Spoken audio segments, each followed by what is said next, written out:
Hello lads and lasses, welcome to a review video of the new Tier 9 American heavy tank, the Fangula. So we're going to have a look and inspect this thing's stats. So this vehicle was developed from 1951. The advantage of 4-track vehicles was the capability to continue moving when 2 tracks were damaged, as well as to mount a large diameter turret ring. After studying the project, Associated Engineers Inc. was requested to develop a second variant with a different track drive system. So, theoretically speaking, in history, this vehicle got tracked. If one of or two of its tracks were knocked out on the left and right side, it could still move. Unfortunately, it doesn't work like that in World Tanks.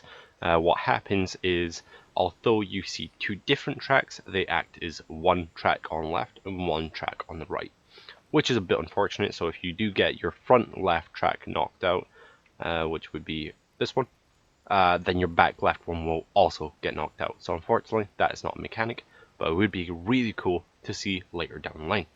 Now, let's actually get into the statistics of this vehicle. So, modules.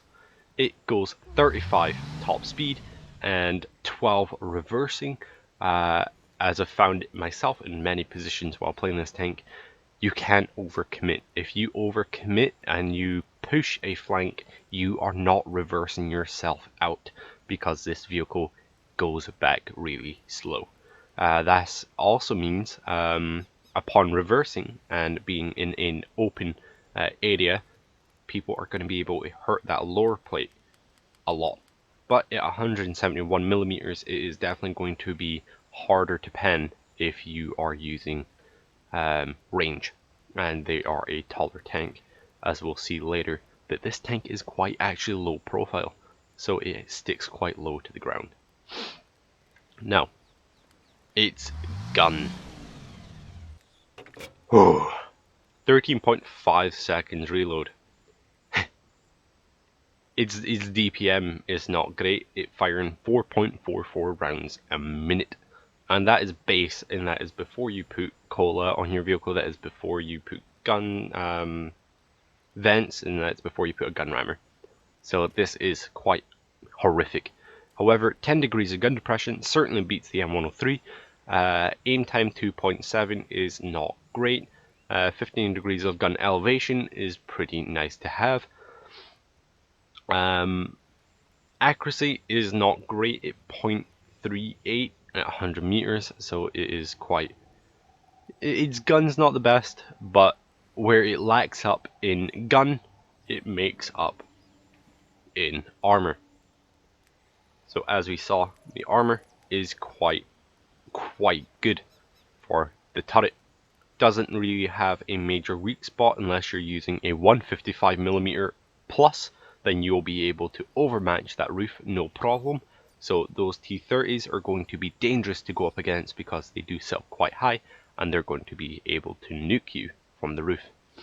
But as of upper plate armor isn't the best, as it is going to be a bit problematic at 120mm when brawling. So if you do go up against things like Conquerors or anything with 8 degrees of gun depression or more, this is going to be a detriment, as players will just look down into your upper plate and be able to pen 100% of the time. This is quite scary. But hull down is a different story. It definitely follows its American brethren in that one. Hull down, this thing is a monster. It is able to hold flanks. It can side scrape better than what I would say the Conqueror can, because it has 88 millimeters on the side, and that turret ring that you can see bulging out over the tracks is strong, from 177 millimeters all the way up to 203. So it can side scrape extremely well, as you'll be able to see in the clip later that I'm going to show. Now, I'm going to put up on the screen statistics for the M103, the Fangula, and the Conqueror. Okay. So as you can see, the Conqueror clearly has the superior gun, the superior aim time, the superior accuracy, and the 1mm extra penetration that it gets on its standard AP rounds. As you can see, the Fangula and the M103 has the better premium penetration, as they are both heat. Now, as we can see off the bat, Conqueror holds the title as clearly the superior heavy tank, but the Fangula makes up in turret armor, as it has the better turret armor than both the Conqueror and the M103. So where this tank lacks in gun capability, it makes up for sheer armor and being a brawler. I personally do enjoy this vehicle. I think it is a really good tank. The games I have played in it, I've been able to, in a top tier game, it is dominant. It can throw its weight around, it packs a punch, it definitely bites.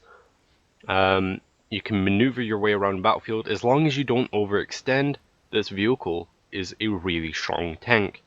Where this vehicle is going to suffer is if you're on a flank by yourself. It doesn't have the best reverse speed, therefore you can't strategically back up as well as if you were in a Conqueror or an M103, because they are slightly more maneuverable. But this thing can hold a flank just with its sheer presence and turret armor. Has a long reload, but with that turret armor and your bouncing shots and side scraping as well is where this tank is going to shine.